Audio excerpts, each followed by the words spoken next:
કરે છે?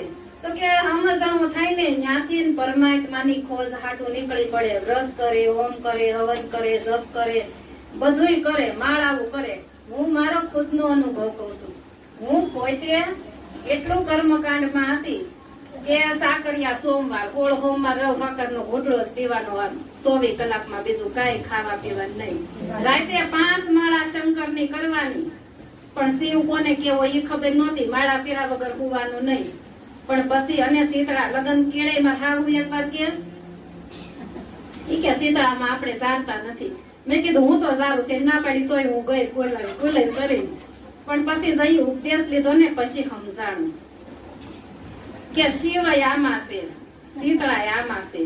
ચૂલા ઠારો તો ઓલા પિત્તળ ના કે સ્ટીલ ના કાચ ના ઈ ઠારો ને તો માટી ના ઈ ઠારે કાંઈ વળશે નહીં. કયો ચૂલો ઠારવાનો છે? તો કે આ કાયા રૂપી ચૂલો ઠારો ને કોકનો તો એ આત્મા કોકનો ઠરે. ઓલા ચૂલા ઠારીને બહાર જઈને મારી તારી કરીને તો કકડાટ થાય છે અને કોકનો આત્મો દુભાઈ વિસી ઠારતા નથી. આ ચૂલો હાસો ઠારો.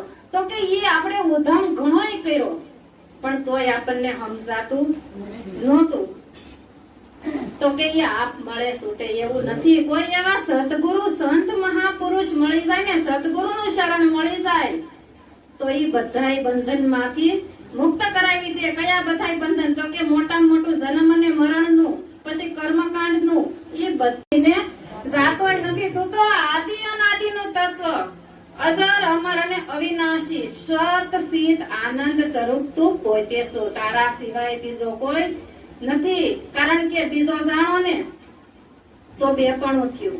તો અંબારામ મહારાજે કીધું કે બીજો જાણીને બીતો ફરે છે, એક સતા બી કોની તને છે. રાખ હિંમત તો નિર્ભય થાય. એલા સતગુરુ વિના તને કોણ છોડાવે?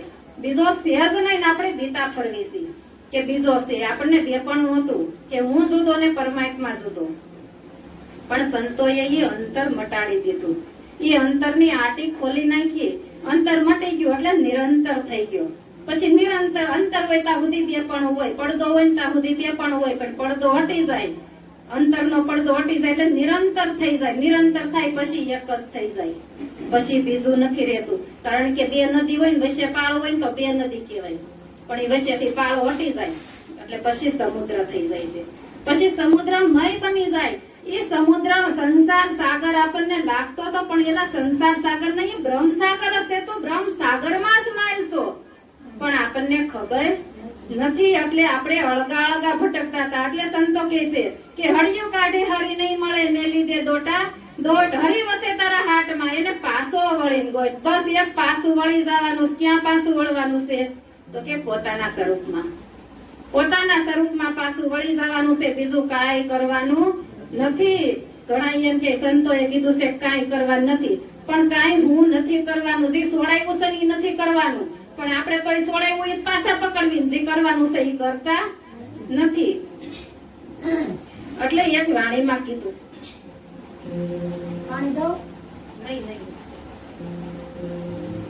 એટલે એક વાણીમાં કીધું, તેજી સતા સંગ વિના મન સમસે નહીં, સુરતા ભલે નિગમ પરસાય.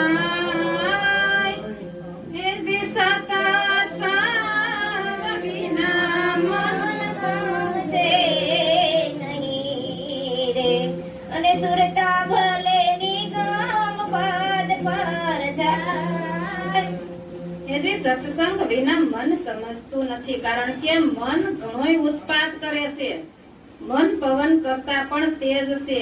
મનને ઘોડા જેવું કીધું છે, કોઈએ ઊંટિયા જેવું કીધું છે, કોઈએ ધજાની પૂંછડી જેવું કીધું છે.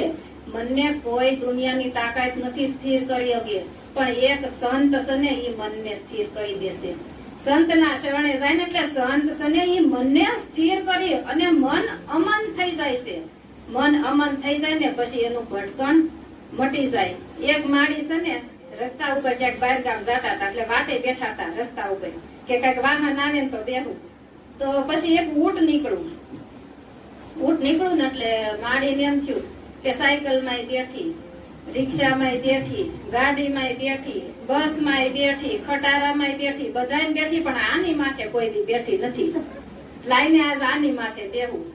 માડી તો બેઠા ઊંટ ઉપર અને ઊંટ ઉપર બેઠું ને એટલે ઊંટું હાલતું થયું પછી માડી તો માડીને લાગી બીક બાપા ઊભું રાખ ભગવાન તારું સારું કરે ભગવાન તારું ભલું કરે પણ ઈ ઊભું રે એટલે મન છે ને એને ઊંટિયા જેવું કીધું છે મન ક્યાં લઈ જાય ને એનું નક્કી નથી જેમ ઊંટ ક્યાં લઈ જાય એનું નક્કી ન હોય એમ આ મનના કઈએ કરશું ને મનના મતે હાલશું તો કોઈથી મેળ પડવાનો નથી કારણ કે તો ભટકવાનું ચાલુ જ રહે મનના મતે હાલશું તો મન કે મતે હાર હેર ઓર મન કે મતે જીત જો મન મરે ને તો પોતે થઈ જાય જીત પોતાને પછી કાંઈ કરવા પણ નથી રહેતું એટલે કીધું કે જે રાવી રાવી કીધે રાજાની નહીં રે ટળે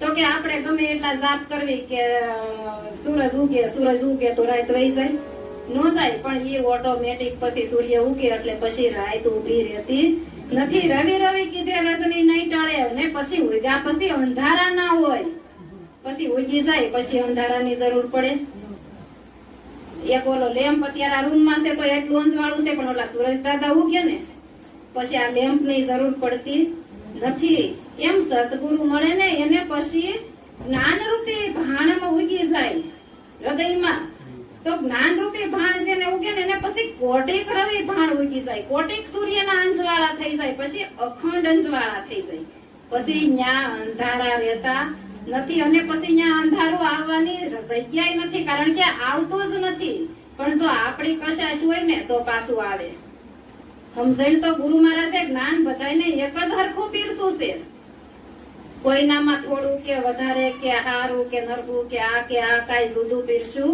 નથી એક જ હરખું જ્ઞાન પીરસ્યું છે પણ કોનામાં કેટલું આપણા પછી એ આપણી વાત છે અનુભવની કે આપણામાં કેટલું ઉતાર્યું એ આપણી વાત છે બધાને હરખું ઉતરતું નથી કારણ કે આપણી સુરતા અહીંયા હોવી જોઈએ સુરતા તરીકે આગી પાછી થાય તો પછી શબ્દમાં રહેતી નથી શબ્દ સુરતા છે ને એ શબ્દ પકડે છે સુરતા અત્યારે આપણે અહીંયા હોય ને સુરતા આગી પાછી થાય તો એ શબ્દ બેન હું બોલા એ ખબર રહેતી નથી એ શબ્દ વયો જાય પણ જો એ સુરતા હોય ને તો એ શબ્દ યાદ રહી જાય એ શબ્દ પછી ભૂલાતો નથી જો એ સુરતામાં હોય ને સુરતા રૂપી દોરામાં એટલે કીધું કે માલા બનાઈ કાષ્ટ કી બિસ્મે ડાલા સૂત માલા બિચારી ક્યાં કરે જપને વાલા કપૂર તો કે આપણે ઓલી માળા ફેરવામાં રહી ગયા કાષ્ટની તો એ તો પારો ગળી જાય તૂટી જાય ઘસાઈ જાય દોરો ગળી જાય પારો ફાટી જાય તો પાછી માળા ફેરવી નાખી ભગવાન ફેરવી નાખે છે તો માળાની તો શું કિંમત છે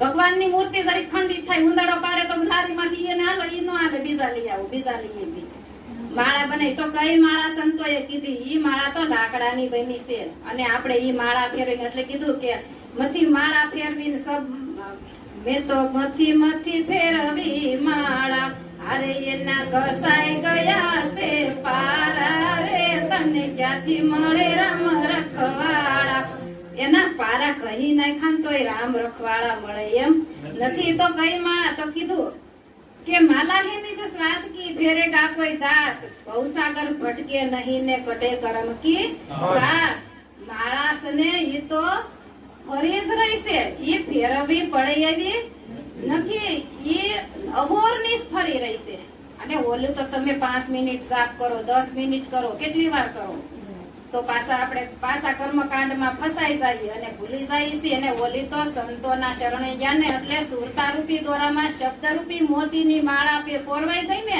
એને પછી બીજી માળાઓ ફેરવવાની કે પહેરવાની રહેતી નથી તમને નખ શીખ પરિબ્રહ્મ પરમાત્માની મૂર્તિ બનાવી દીધી આખી સ્વર્ણની મૂર્તિ છે પછી એને બીજું કાંઈ કરવું પડે વજ્રના તાળા ખોલી નાખ્યા સંતો મહાપુરુષો આ વજ્રના તાળા માર્યા હતા ઈ તાળા ગુરુગમ રૂપી સાવીથી ગુરુ મહારાજે ઈ ખોલી નાખ્યા અજ્ઞાન રૂપી તાળા હતા ઈ ખોલી નાખ્યા અને જ્ઞાનનો પ્રકાશ થઈ ગયો અને જ્ઞાનનો પ્રકાશ થાય તો ઈ કણકણમાં પોતાના સ્વરૂપ દર્શાય નકર તો હું ને તું જુદા છે. પણ સંતો કહે છે કે હું, તું ને તે પછી એક થઈ જાય છે. પછી અહીંયા હુંય નથી રહેતો, તુંય નથી રહેતો ને તેય નથી. પછી એક તત્વ, તારા સિવાય બીજો કોઈ નથી. અખિલ એટલે નરસિંહ મહેતાને કેવું પડ્યું કે જાગીને જોઉં તો જગત દિશે નહીં, ઊંઘમાં અટપટા ભોગ ભાસે. અખિલ બ્રહ્માંડમાં એક તું શ્રી હરિ, રૂજવા રૂપે અનંત ભાસે. દેહમાં દેવ તું, તેજમાં તત્વ તું, શૂન્યમાં શબ્દ થઈ વેદ વાસે. તો કે અખિલ બ્રહ્માંડમાં જાગીને જોઉં તો જગત દિશે નહીં. જગત હતું ક્યાં સુધી? તો કે આપણને ખબર નથી ને, અજ્ઞાનતા હતી ત્યાં સુધી જગત હતું. અને જગત ઉત્પન્ન કોણે કર્યું? તો કે આપણે મનથી ઉત્પન્ન કર્યું હતું. પાછું મનમાં સમાય છે. જાગવાનું શેમાં છે? તો કે પોતાના સ્વરૂપમાં. આપણે ઓલી નિંદર તો દેહની નિંદર તો રાતે હુઈને હવાર થાય તો બાકી જાય છે, પણ મોહ નિંદ્રા પાકતી નથી. સંતો મહાપુરુષો મોહ નિંદ્રામાંથી જગાડે છે. મોહ નિંદ્રામાંથી જાગી જાય ને એટલે પછી અખંડ અંજવાળા થઈ જાય. એટલું બોલી મારી વાણીને વિરામ આપું. આપણે મહાપુરુષોને સાંભળીએ. બોલો સતગુરુ મહારાજ.